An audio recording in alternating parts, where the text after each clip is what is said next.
Wait for the next light.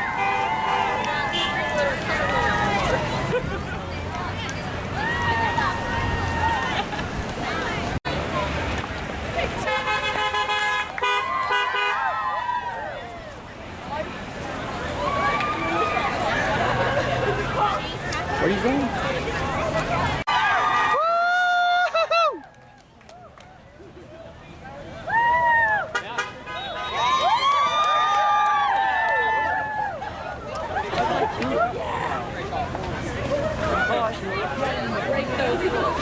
Gloria! Jonah! Woo! Yeah. Ryan. Ryan's getting it. Woo!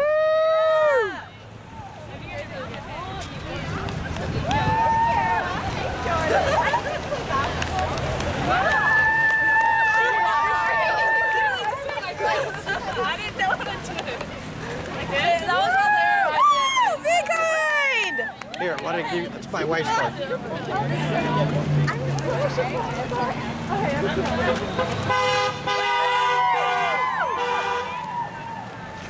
Bullied for any particular reason, it was just because he was too nice and he was an easy target because he wasn't going to fight back. He wasn't a kid that you'd expect to get bullied.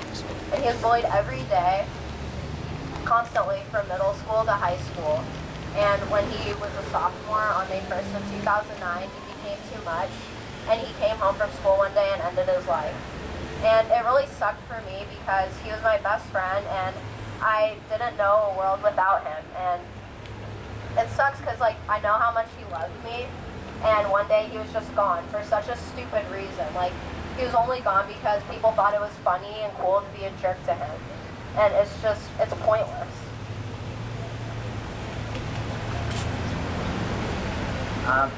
Okay. My name is Jonah Mowry. I made a YouTube video last year, in August, because I've been bullied. I've been bullied almost every day since first grade. For elementary school, it was my weight, but around fourth grade, they started like calling me gay and like a fag and stuff. And like at first, I didn't know what that meant, and I had no idea that it was like what it actually meant. But I just knew it was bad or something because, you know, they said it like they hated it, and that went on. It still goes on today, actually. But kids used to like write notes about me in class and pass them around. Like after I had made my video, kids even like came up to me and they're like, "Why don't you go a little deeper next time?" Like to tell me to like kill myself and stuff. Yeah, it sucked. And another point we wanted to make is a lot of times when someone's getting bullied, you can't tell what's happening from the outside.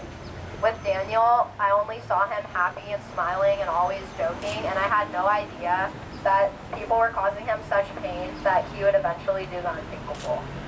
And I know Jonah had the same way, you can't tell. When I was being bullied and stuff, I would come home and be happy like I am right now, and you know, no one really could tell, not even my friends knew.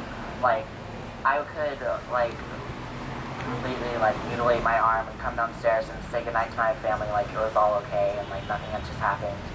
Like a few times, like one time after I had like came downstairs because they knew I had like a bad night, and they came upstairs and just saw like a puddle of blood on my bed and blood all over my carpet, and it just shows like no one really has a clue what's going on until you like talk to them about it. And something really important is that teachers and the school needs to learn how to handle bullying. When Daniel reported the bullying, the school didn't handle it right. They only talked to the bullies, and of course they don't care that they're just being talked to. And it made the bullying 1,000 times worse. He said it was the worst mistake he ever made in his life. How could he trust these people to take care of it again when they said they were going to fix all his problems, and then when he listened to them, they got as bad as it could ever be? A lot of time when I would be bullied in class, like the notes and stuff, like the notes would eventually like get to me, and you know I'd read it, and like the teacher would be watching the whole thing, like see me like kind of tear up a little bit because the things that were said about me were horrible. And like I'd look up to make eye contact with them, and they just quickly look away. And one time I reported it, and I didn't want to like cry in front of everyone, so I was like, can I just like go take a walk outside? And my teacher's response was like, no, you're gonna stay here. So she made me sit there crying in front of everyone, and it was horrible and embarrassing.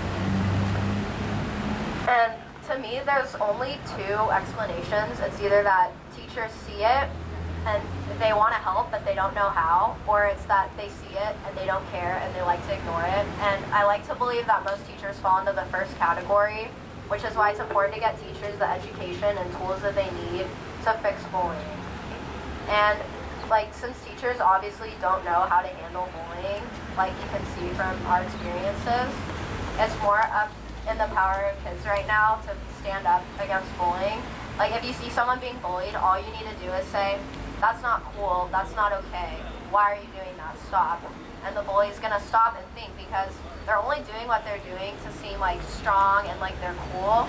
But if they know that it's actually making them look bad and it's making people dislike them, like their purpose is defeated and they have no reason to keep doing it, so they're gonna stop.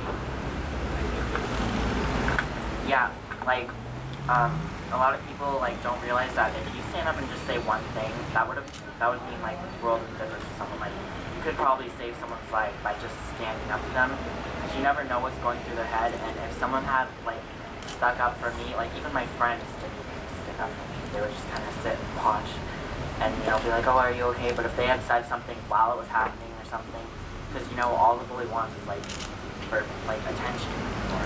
And if someone had said something, that would just take it away and, feel a lot better about it. And the time to speak up and start doing something is right now. Like, how many more kids are we gonna wait for to die? So many kids have already died from this. It's time to make a change. It's time to say, we're not gonna let this happen to anyone anymore. Nobody deserves to feel how Daniel and Jonah felt at all, ever.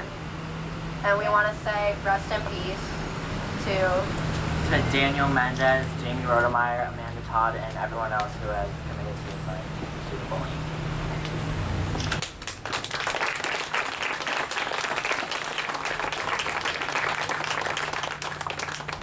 Next, we have Ron Baraste, the 48th Congressional District Democratic candidate.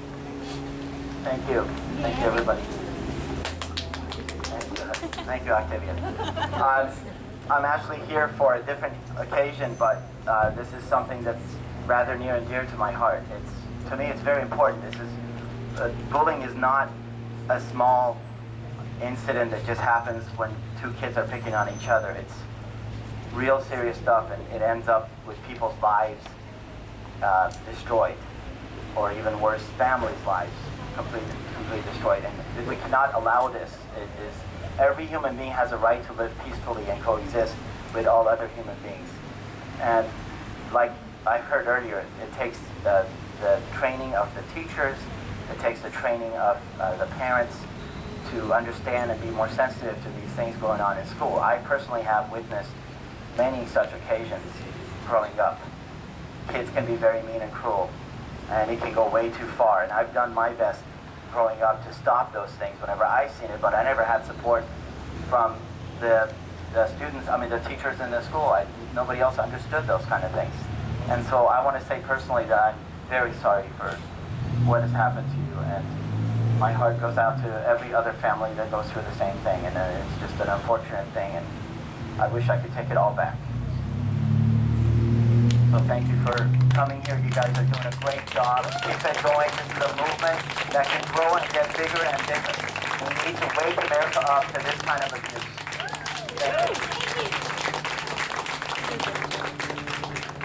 Thank you. If you want more information, visit cool2bekind2bekind.org or www.napab.org. Thank you.